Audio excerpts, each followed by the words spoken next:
पुत्री की मौत के बाद पिता जिला कलेक्ट्रेट पहुंचा और ससुराल पक्ष पर प्रताड़ित करने का आरोप लगाते हुए एसपी और जिला कलेक्ट्रेट को ज्ञापन सौंपकर उचित कार्रवाई की मांग की।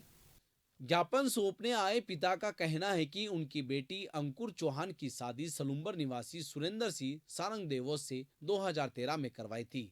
शादी में कुछ समय के बाद ही ससुराल पक्ष के लोग अंकुर को परेशान करने लग गए। मृतका अंकुर के पिता का कहना है कि सोने चांदी के जेवरात और पैसों की मांग को लेकर उनकी बेटी को मानसिक और शारीरिक रूप से प्रताड़ित किया गया है, जिससे परेशान होकर उसने जहर खाकर आत्महत्या कर ली है। ऐसे में आज ज्ञापन सौंपकर प्रताड़ित करने वाले लोगों पर सख्त कार्रवाई पर सजा दिलवाने की मांग की है। अंकुर कुमार है, उसकी शादी 13 में करवाई थी और वह मतलब आज 10 साल से परेशान कर रहे थे उनको। कभी किसी बहाने में जेवर के बारे में, कोई लेने के बारे में, कभी मतलब इसके ननद की शादी हुई तो उसके बारे में उन्होंने मतलब जो मांगा वो भी दिया। इसमें से भी उन्होंने हमको फोर्स करके ज़्यादा मांगा तो भी हमने स्वीकार किया।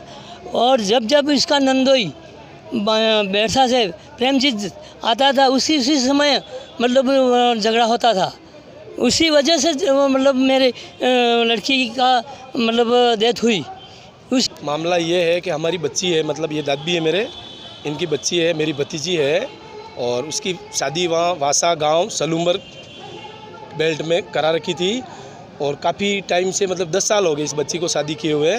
सास ससुर जी और उसकी ननद वगैरह उसको काफ़ी टाइम से दहेज के लिए ये वो काफ़ी टॉर्चर के हमारे से जितना बन पड़े समाज के हित में या समाज की मर्यादा को ध्यान में रखते हुए हमने हमारे से जो बन पड़े वो सारा काम किया। उसके बाद में उसके साथ में बहुत मतलब अत्याचार होते रहे बर्दाश्त करती रही। इतनी समझदार बच्ची थी, कभी भी उसने अपने माँ बाप को मतलब परेशान करने के लिए कभी भी उसने कोई स्टेप नहीं ली। लास्ट में तंग आके उसने अपने माँ बाप को बताया, ये लोग वहाँ गए भी सही, इन्होंने आपस में उनके परिवार वालों के साथ में बैठ के समझौता भी किया भी चलो कोई नहीं, बच्ची है, परिवार है, चलता है, अपन भी समझते हैं इस चीज़ को। उसके बाद में भी उनके मतलब हमको कमज़ोर समझने की कोशिश की और उन्होंने अपना अत्याचार जारी रखा। उसके होता रहा। अभी साल भर से उसकी ननद की शादी होने के बाद में इतना सारा अत्याचार होने लगा कि बच्ची बर्दाश्त के बाहर हो गई। फिर भी हम उस चीज़ को करते रहे। कल सुबह का मैटर है 9 बजे के आसपास का। तो उसके ननद वो मेहमान आए हुए थे, उसके लिए वो बच्ची खाना बना रही थी।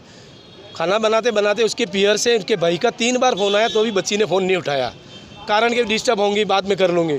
चौथी बार फ़ोन आया तो बच्ची ये तो समझे कि पियर से बार फ़ोन आ रहा है तो भाई फ़ोन तो उठाएगी। फ़ोन उठाते ही उसकी सासू जी उसके ऊपर पड़ गई, तो बेशरम फलाना डिम, मतलब इस कदर उसकी तौहीन की उन मेहमानों के सामने कि बच्ची ने मतलब उसको कुछ नहीं सूझा और उनके घर में स्पेशल डब्बे में दवाई रखी हुई थी।